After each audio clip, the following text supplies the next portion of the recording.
Tackle today, Matt and Mark Justice Brothers from Tackle Trading bring you all of the charts, the news, the individual stock stories, the macro analysis in just a few minutes so you can have a well-informed opinion on your day.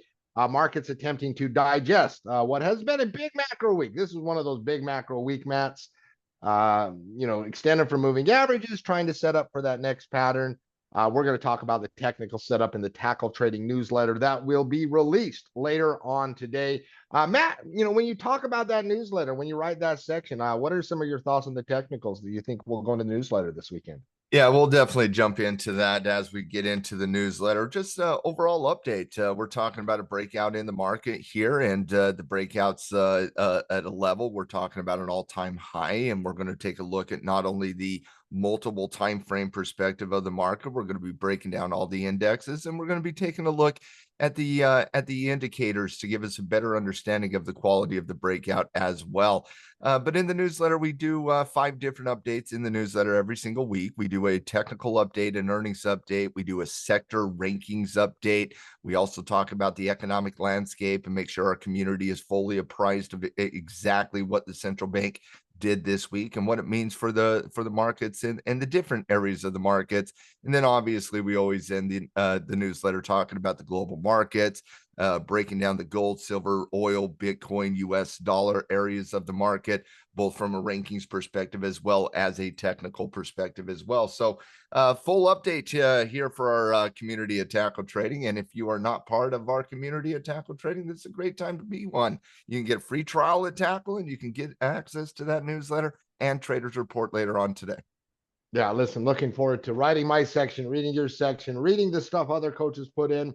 I love the newsletter both as a part of producer and a consumer reading it. I find it very valuable. Matt, breakout, a little dividend on the SPY, not quite.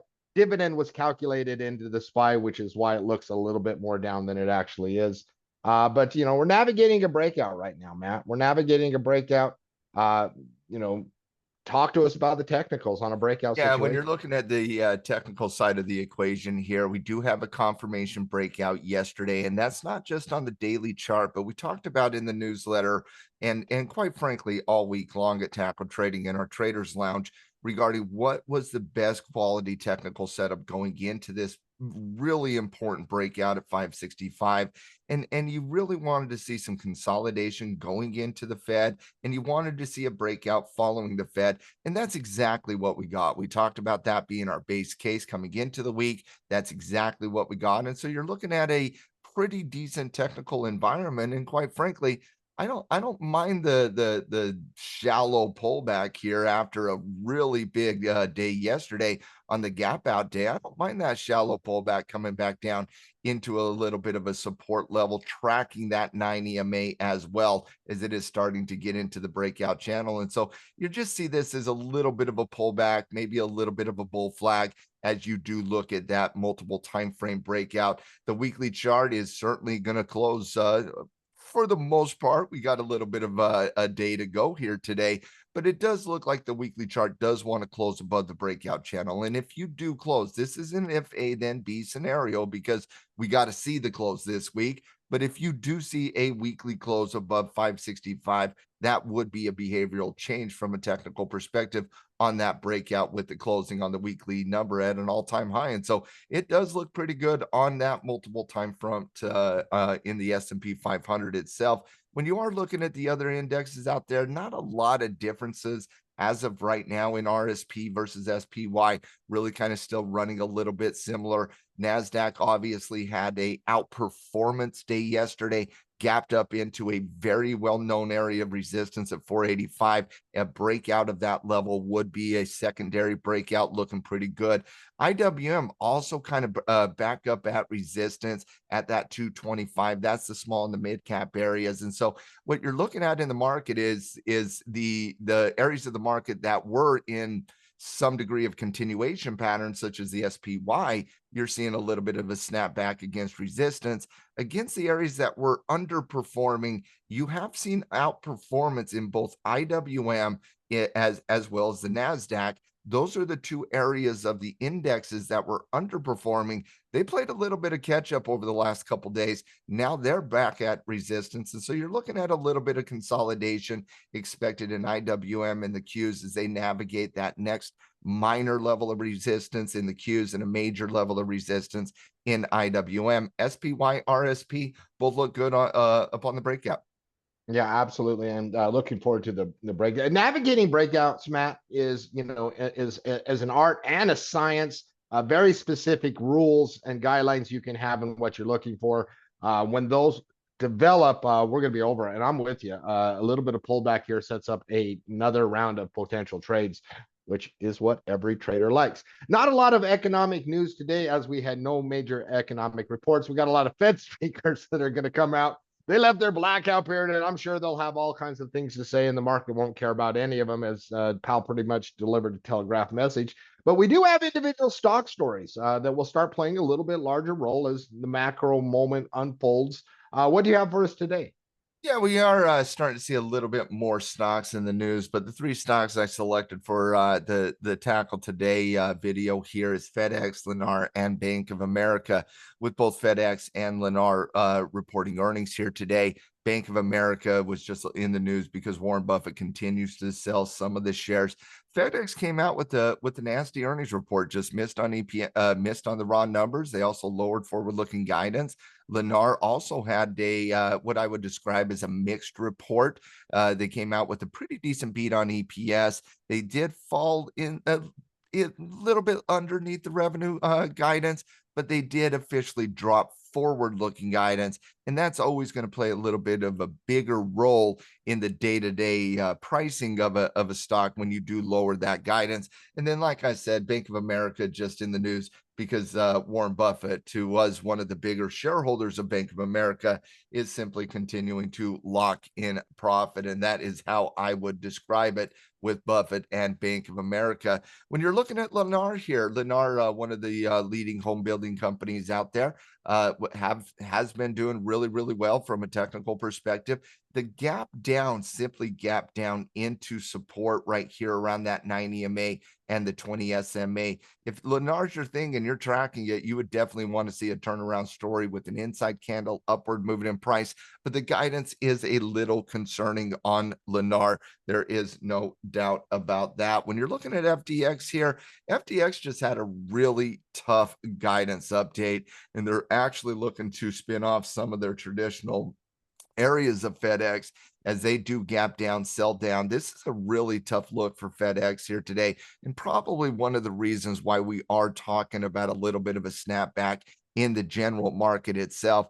This is not a good look for FedEx in any capacity. FedEx never does look that great from a technical perspective, quite frankly. Never been a great trading stock, really, to be honest. No, it really hasn't, and it does have some wild ranges as well. So a little bit of a stay away on that gap down and sell down behavior out of FedEx. And then, like I was talking about, Bank of America, Warren Buffett locking in profit. He's done this, I think, 3 different times over the course of the last few months. Does it here today, and he trims his position yet again. I don't know if Bank of America cares too much as of right now, this very second. It's navigating a little bit of a recovery stage, a little bit of a breakout itself, right around that 41 level as well. And then a stock story that did not make the official news, but we do have the some energy companies doing some interesting things on the nuclear side of the equation.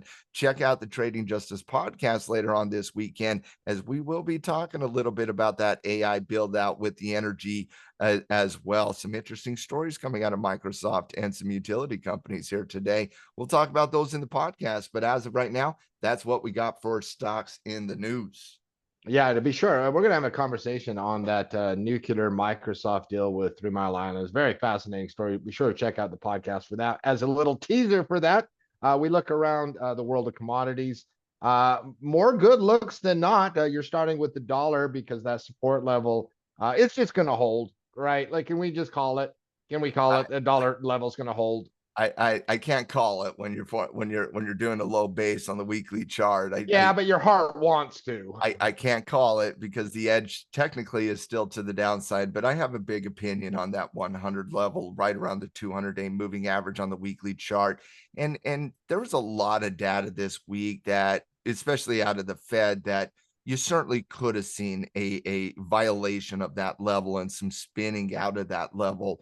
But that's not what we saw. We saw a battle at that level, and that's what I personally expected. And I continue to personally expect a battle at the 100 level that does coincide with that 200 weekly moving average as well. Tough look for the dollar, quite frankly, but that does have a very, very important support level that it is tracking. Dollar's up today. Gold doesn't care. Gold's up Well, as gold well. doesn't care. It Gold doesn't does care. not care. Gold has behaved very well this week. Gold has behaved very well in the last month. Gold has behaved very well in the last 6 months. Gold has behaved very well in the last 2 years, and there's nothing changing here. You on a very wild currency day on Wednesday, a little bit of a upward movement in price on Thursday in the S&P. And when we mean upward movement in price, we mean the entire market gapped up on Thursday. And yet gold didn't even break the 9 EMA on that wild volatility on Wednesday, despite the market partying like it was 1999 on Thursday. Gold actually went up, and then on Friday, gold just like, let's break out of that next high base because let's giddy up and go. Gold looks really, really good, quite frankly, on multiple different time frames.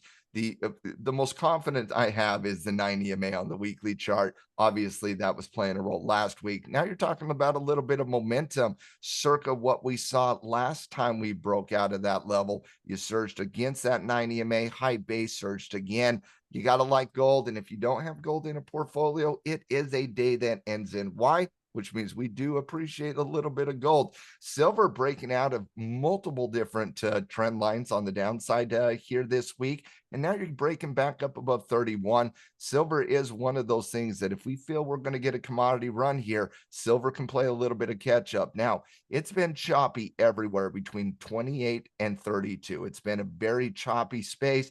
Where it doesn't get ultimately clean, it doesn't get ultimately clean until we break out at 32, but it has been an improving conversation that we have been talking about fairly aggressively at Tackle Trading ever since we pivoted here at that 28 level. But now you're just kind of starting to stare down that barrel right there at that 32 level. And then on the copper side of the equation, just continue to see that reversal play out. Caught the 9 EMA yesterday. Now you're slightly overextended. As copper develops into a secondary pattern, stocks like FCX and Southern Copper are going to stand out. So I'm looking at development here on copper. Let's see if we can get that same thing on FCX.